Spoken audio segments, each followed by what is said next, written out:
I've been better. I've been a lot better. I've been sitting in this car for 30 days now. Over 30 days, actually. It's been over a month now that I've been in this car, you know. I was in the NA program for about 10 years. I got to know people over that period of time. And, you know, now that I'm homeless, not one of them has stepped forward. They all want to be my friend. They all want to act like they're super friendly with me, but not one of them wants to offer me a place to stay. I think one guy did, but I already lived with him, and he was a nut job, and I decided I don't want to go back there. The house I was at, I almost relapsed when I was there. Outside of him making that offer, though, out of all the like supposedly like, you know, friendly people towards me, not one of them has been there to offer me support or help or compassion to let me stay with them. And I'm a very good guest at houses, you know. If someone were to let me stay with them, I would clean their whole house 10 times over. I'm very neat and organized. I fit literally, like, look, if you look back here, you see my back seat there. I literally have all my stuff in my car right now. Everything I own is in here. And it's not even piled up to the ceiling because I'm very clean. I'm very organized. And I'm just fucking stressed. I'm fucking fed up, dude, you know. I make $18 an hour and it's still not enough for an apartment. What the fuck kind of shit is that? I work full time too, you know. So I've decided I'm just done with the society's BS. I'm not gonna work anymore. I'm not gonna work for scraps anymore. Let's put it that way. If someone wants to offer me a job for like $30 an hour where I can actually survive and make enough money to live, I'll take that. But if it's like something that's like shitty, like $20 or lower, I'm not taking it anymore. You know, and the work environment I work in is terrible. There are a couple very nasty people there that I work with. And they say, oh, well, it's like that everywhere. Not this bad. Not this bad. I leave work feeling drained. I feel pressure in my head. I feel fucking depressed. Like, if you can sense energy, you'll feel who's attacking you. You'll know, you know. You'll know who's against you, and you'll know... You'll just know, you know, like that there's something wrong with where you're at, basically. The last job I was at before this wasn't this bad. It paid $2 less and it was a lot more work, but the people there were normal and they were actually nice. The people here are just strange and I don't like it, you know.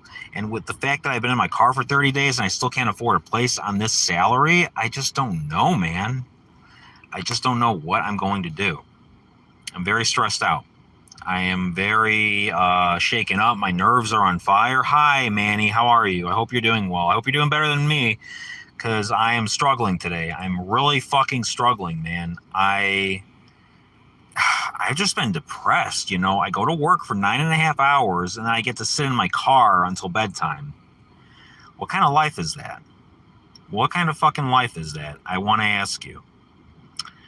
Because the people who were supposed to have my best interest at heart, like my close family, split and left the state and left me here without any family or support whatsoever. I'm completely by myself. And what are you talking about? Don't pull that bullshit. Like, hey, look, I'm not in the mood to do that today, okay? Just talk normal or get out, okay? I'm serious. I'm not in the mood for any fucking weird shit today. Because here's the thing. I've been in this car for over 30 days now. I've been in this car for over 30 days. I work. Good, they left, thank God. I work my ass off. I'm very organized. I stay on top of everything. All my payments, all my bills. Keeping the car clean, keeping the car organized. My laundry. I stay on top of absolutely everything. And you're meaning to tell me I don't have a place that I can go and call home? I can't even get a house with this kind of money. You know what? I'm just fed up, man. A lot of people are burned the fuck out because everyone's right on the edge of being where I'm at right now. Everyone's one bad emergency away from losing their house and from losing everything. Okay? And God and Jesus will only take you so far. I realize that because I pray all the fucking time, nonstop, 24/7. I'm in my head in silent prayer. I always pray for Jesus to help me with things, to give me perspective on how to live my life and how to be grateful. And I try to say gratitude prayers. I try to say forgiveness prayers. I try to say acceptance prayers. I do it every single day on rotation consistently throughout the day. and I'm still stressed out. Meaning I'm not doing something, maybe it's not even that I'm not doing something right. I think society is just collapsing at this point, because if I'm making $18 an hour, working 44 hours a week, there's no reason I should be homeless right now. I should easily be able to get an apartment or a place for that kind of money, or a room for rent or something. I'm not always sunshine and rainbows, guys. Okay. I usually preach about not giving up. I usually preach about consistency and just keep going towards your goals and don't give up. I'm ready to give up today, though, man. Like, I don't feel like fucking doing this shit. Been in my car for 30 days, and it's like, what the fuck? I work full time. What the fuck? I make $18 an hour. What the fuck, man? And it's still not enough to get out of this situation. And I've gotten everything completely on rotation, too. So this is one of those days where I'm just like, fuck this. And I don't know what the solution is, right? What's the fucking solution here? I don't know. All my friends who I thought, maybe one of them's going to be there and be like, hey, I don't want to see you homeless, man. Come stay at my place. Not one fucking person offered. Not one fucking person. Well, one did. I lied. But there's someone I already lived with, and I'm like, I'm not living with that person again, because I almost relapsed when I was there. And everyone who stays there relapses. So that's not a place. Hey, 1-4 of Burger, how are you doing? Hi, Nikki, how are you? I'm just so fed up, man. I'm so stressed out. I'm so unbelievably stressed out. I'm sitting in my park. I was at work for 9.5 hours today, and I'm sitting in my fucking parking lot. What kind of way is this to live, guys? Personally, I'd rather just not go to the fucking job and just stop trying. I really would, because once I get the apartment, guess what? One bad day at work and I get fired, and I'm back in here again anyway, and then I spend all that money on a place that I don't have any equity in or any stake in. Maybe I feel like the world is kind of a reflection of what happens with you. People often report near-death experiences that when they die, it's like waking up from a dream, right? So I feel like this life is kind of like a shared dream, and some car just drove right by my car. I swear to God, man, there are gang stalkers out here everywhere. People who try to get your attention and try to get you to focus on them, focus your energy on them in a negative way to feed their emptiness. Got to be careful. Luckily, I do have more than a lot of people do, even though I'm in my car, okay? There are people who are living on the streets without a car, and that is just so much worse. That's just so much fucking worse than this. The difference between house and car is the difference between car and street. Literally, it's that much of a jump. So I'm blessed in that sense. I'm going to try to throw shit out. I'm going to try to go through everything and just throw a bunch of shit out and just try to downsize down to virtually nothing but my clothes, literally. If I just have a bag of clothes and a few things like my books, I'll be okay. And I need to read more. I need to fucking read more. I need to spend more time off this phone and more time reading. And I need to find another job, because I don't like this one that I'm at right now. I don't mesh well with the people there. I just don't, you have some places you work at, you just don't really talk to anybody because you don't have anything in common with them. It's not that you don't like them. It's just that you don't really have anything to talk to with them, because everything there is small talk, and I don't do small talk. I don't like just saying, oh, hey, what's going on? Oh, nothing. How are you? Oh, I had a great weekend. I don't want to talk about, I like to talk about deep conversations about like astral projection and about like the mysteries of like, the higher realms, the astral realm, the mental realm, the etheric realm, I like talking about shit like that.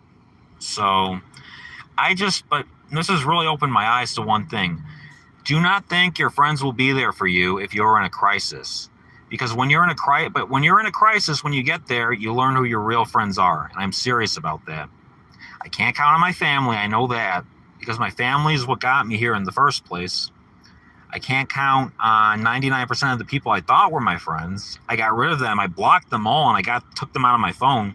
I got rid of everyone in the NA program. I had like 12 numbers in there. I got rid of everyone, because I'm just like, I'm not going to do it. Sorry, you know what? I'm not even going to, I was about to say sorry I'm being so negative, but I'm not sorry, because I have to get this shit out. I have to talk about this. Maybe I'll go to a fucking NA meeting tonight. I don't know, because like I haven't been to one in like 2 weeks, because I don't like those people, if I'm going to go there and everyone's going to act like my friend and try to get my energy and be like, oh, hey, Alex, how you doing, man? Oh, I'm doing so good. I'm blessed. But then they're like not even going to offer me a place to stay, but they want to be my friend and take up my time. I don't want to be around that person. So, yeah, I mean, it'll be okay. You know, it always gets better. You just have to hang in there and not off yourself. That's basically the solution. As long as you keep going forward, everything will be all right. Everything will be right. Just if you're in a bad situation, don't ever off yourself. Don't ever think that way. Don't ever go there. Because even though I'm depressed, I'm not thinking about that, thank God. Learn early that you don't have friends. I learned that a long time ago when I had to take care of my dad. Yeah, man, for real. You know what? When things get hard, you learn who your real friends are. When things get bad, you learn who your real friends are, and it's usually close to nobody. It really is. Because if I had a friend and the roles were reversed, I would never let that friend stay in their car, ever. I couldn't conceive of it. You know, if I had a really good friend and they were always there for me and they were always like helping me and stuff, or like just there to talk when I needed them, or just there to laugh with, and they were a real genuine friend and I had a place to live and they were living in my car, I would never let them live in their car, ever. And if I didn't let them stay with me, I would not expect them to be my friend anymore. Straight up. So yeah, anyone who's not willing to help you through the bad times, because people have given me money, right? People give me like $20 here and there. They'll be like, oh, here, Alex, here you go. You're such a good guy. Take this. It's going to get better. But then I'm like, okay, well, you really want to help me. Why don't you let me stay at your place for a few days? Oh, but I can't because I got this. Okay, you know what? But I'll take the money. I mean, fuck, why not? You know, I don't ask people for money either, ever. If they offer it to me, I'll take it, but I will never ask. I will never just go up to someone and say, hey, you got $20. I've never panhandled. I'm a recovering drug addict. I've never panhandled once in my life. I was an addict for 10 years. I was on like 10 different drugs. I got off all of them. And if I can get off all those drugs, if I can get off methadone, if I can get off Suboxone, if I can get off heroin, if I can get off crack cocaine, if I can get off amphetamines, if I can get off Lyrica and Neurontin and a bunch of other shit, and I can quit vaping and smoking, guess what? I can get out of this car too. I just have to be creative and I have to find my niche. I'm thinking of leaving the state. After I update my tags for the year on my car and I update my insurance, I might just go to another state. I don't like it here. And I usually never talk about where I'm from or like my age or my business or anything like that, but I live in Michigan. And it sucks. Don't ever move here. It's a terrible state to live in. It really is. This is one of the worst states I've ever had the misfortune of living in. You know, car insurance is very expensive here. You have to have car insurance or they can straight up tow your car away. So if I don't keep my insurance renewed, they can take my last bastion of shelter from me. So I don't know. I'm going to stop projecting all my negativity onto you guys now, and I'm going to try to leave you with some words of hope. Just don't give up. Don't give up. Don't quit. No matter how hard things get, they'll always get better. My dad always used to tell me that as a kid. You know, I don't talk to my dad anymore. He's kind of an asshole, but that was good advice. And I take that seriously. Like, even if someone's an asshole and they give me good advice, I'll take it. He gave me some good advice when he said that, because I've never given up and things always did get better. Always. Hang in there. Sit tight. It'll be okay. I'll see you guys around. You have a great night, all right? I wish you all the best. And for those of you that stayed through the video, I really appreciate it. Thank you for the support. It's been a very hard day. I smoked a cigarette today. I quit for 5 days. I quit vaping for 5 days. I smoked one cigarette today, and then I threw the pack out. I won't. Thank you, Paul. Thank you, man. I appreciate it so much. Thank you. I won't. Pray for me. I'll see you guys later. You have a good night, all right? Bye.